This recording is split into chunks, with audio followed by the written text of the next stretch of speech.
அனைவருக்கும் வணக்கம். நான் உங்கள் அறிவழகன். இன்றைக்கான வீடியோவில் நம்ம என்ன பார்க்க போகிறோம் அப்படின்னு பார்த்தீங்கன்னா, விஐடி சென்னையில் நடந்த ட்ரோன் ரேசிங் ஈவெண்ட்டை பற்றி தான் பார்க்க போகிறோம். நம்ம KPR institute of engineering and டெக்னாலஜியில் ஏவியேஷன் அண்ட் ரோபாட்டிக்ஸ் கிளப்லேருந்து நம்ம பசங்களை நம்ம அனுப்பிச்சிருந்தோம். லலித், மாதவன், அமுதன், சுகந்த் 4 பேர் அனுப்பிச்சிருந்தோம் இந்த ட்ரோன் ரேசிங் ஈவெண்ட்டுக்கு. இந்த ட்ரோன் ரேசிங் ஈவெண்ட்டை அவங்க எப்படி பார்ட்டிசிபேட் பண்ணாங்க, இதோட ரிசல்ட் என்ன அப்படிங்கிறத இந்த வீடியோவில் பார்க்க போகிறோம். நார்மலாக ட்ரோன் ரேசிங் ஈவெண்ட்டில் பார்த்திங்கன்னா 2 டைப் இருக்கும். ஒன்று வந்து லைன் ஆஃப் சைட், இன்னொன்று எஃபிவி அப்படிங்கிறது ஃபர்ஸ்ட் பர்சன் வியூ அப்படின்னு சொல்லுவாங்க.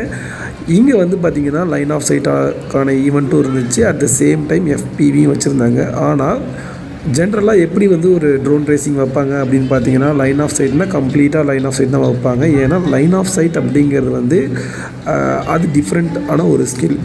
அதாவது நீங்கள் வந்து அது ரியல் டைமாக ட்ரோனை வந்து விஷுவலாக பார்த்து ஓட்டுற மாதிரி இருக்கும். That is called line of sight. இதுவே எஃபிவி அப்படின்னு பார்த்தீங்கன்னா காகுல்ஸ் வியர் பண்ணியிருப்பீங்க. அந்த ட்ரோனில் வர்ற வீடியோவோட ஃபீட் வந்து அந்த காகுல்ஸில் வரும். அந்த காகுல்ஸை பார்த்து நீங்கள் ஃப்ளை பண்ணுவீங்க. வீடியோ கேம் விளையாடுற மாதிரி இருக்கும், இன்னும் கிளியராக சொல்லலாம். இதை வந்து நம்ம எஃபிவி அப்படின்னு சொல்லுவோம். இது ரெண்டுத்துக்குமே டிஃப்ரெண்ட் டைப் ஆஃப் ஸ்கில்ஸ் தேவைப்படும். லைன் ஆஃப் சைட் ஓட்டுறவங்க மேக்ஸிமம் லைன் ஆஃப் சைட் மட்டும்தான் கவர் பண்ணுவாங்க. அவங்க எஃபிவி அந்தளவுக்கு, அதாவது எஃபிவி மட்டும் ஓட்டுவாங்க இல்லைங்களா, அவங்க அளவுக்கு இவங்க பண்ண மாட்டாங்க. பட் எஃபிவி ஓட்டுறவங்க ரொம்ப நல்லாவே எஃபிவி ஓட்டுவாங்க. ஆனால் லைன் ஆஃப் சைட் ரொம்ப கம்மியாக தான் அவங்களால ஹேண்டில் பண்ண முடியும்.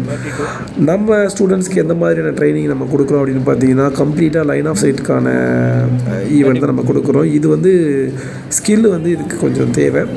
லைன் ஆஃப் சைட் ஓட்டுறதுக்கு எஃபிவி ஓட்டுறதுக்கும் ஸ்கில்லு தேவை. பட் இருந்தாலும் சிமுலேட்டர் அந்த மாதிரி வச்சுக்கிட்டு நம்ம ஈஸியாக வந்து எஃபிவியை நம்மளால் லேர்ன் பண்ண முடியும். எஃபிவி லேர்ன் பண்ணுறது வந்து ஒரே ஒரு ப்ராப்ளம் என்ன அப்படின்னு பார்த்தீங்கன்னா, நீங்கள் வந்து அமௌண்ட் ஸ்பெண்ட் பண்ணுறது ஜாஸ்தியாக இருக்கும். ஏன்னா ஒரு கேட்டில் போய் ஹை ஸ்பீடில் ஹீட் ஆகிறப்போ உங்களுக்கு ஏதாவது உடஞ்சிருச்சுன்னா நீங்கள் ரீப்ளேஸ் பண்ணுற மாதிரியான சூழ்நிலை இருக்கும். உங்கள்கிட்ட அமௌண்ட் இருந்துச்சுன்னா நீங்கள் ஈஸியாக ரீப்ளேஸ் பண்ணி எஃபிவி நீங்கள் ஓட்ட ஆரம்பித்து ஈஸியாக நீங்கள் வந்து ப்ராக்டிஸ் பண்ணி கற்றுக்கலாம். பட் அமௌண்ட் கம்மியாக இருக்கிறவங்களுக்கு வந்து எஃபிவி கரெக்டாக செட் ஆகாது. லைன் ஆஃப் சைட் ஈவெண்ட்டில் வந்து நமக்கு ட்ரோன் டேமேஜ் ஆகிறதுக்கான சான்சஸ் ரொம்ப கம்மி. அதனால தான் நம்ம வந்து லைன் ஆஃப் சைட்டை ப்ரிஃபர் பண்ணுறோம் ஸ்டூடெண்ட்ஸுக்கு. அது மட்டும் இல்லாமல் இதில் வந்து ஸ்கில் வந்து நிறைய தேவை.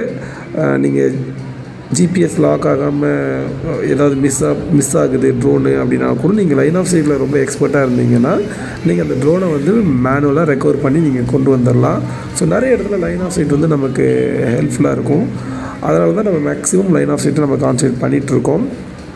இந்த ஈவெண்ட்டெல்லாம் எப்படி கண்டக்ட் பண்ணுவாங்க அப்படின்னு பார்த்தீங்கன்னா, ஆப்ஸ்டக்கல்ஸ் வச்சுருப்பாங்க. எல்லா ஆப்ஸ்டக்கல்ஸையும் யார் சீக்கிரமாக வந்து கவர் பண்ணுறாங்களோ அவங்க தான் வின்னர். அந்த மாதிரி தான் ஸ்ட்ராட்டஜி வச்சுருப்பாங்க. சில பேர் வந்து பார்த்திங்கன்னா கீழே கிரவுண்டில் டச் பண்ணக்கூடாது அப்படின்னு ரூல்ஸ் வச்சுருக்கலாம். சில பேர் வந்து கேட்டில் டச் பண்ணக்கூடாது அப்படின்னு ரூல்ஸ் வச்சுருக்கலாம். இந்த காம்படிஷனில் நம்ம அனுப்பிச்சதில் பார்த்திங்கன்னா ஃபஸ்ட் ப்ரைஸ் வந்து நார்த் இந்தியாவிலேருந்து ஒருத்தரும், செகண்ட், தேர்டு, ஃபோர்த்து வந்து நம்ம தான் வின் பண்ணியிருக்கோம். ஸோ நெக்ஸ்ட் வீடியோவில் வேறு ஒரு கண்டென்ட்டோட உங்களை வந்து பார்க்குறேன். பை.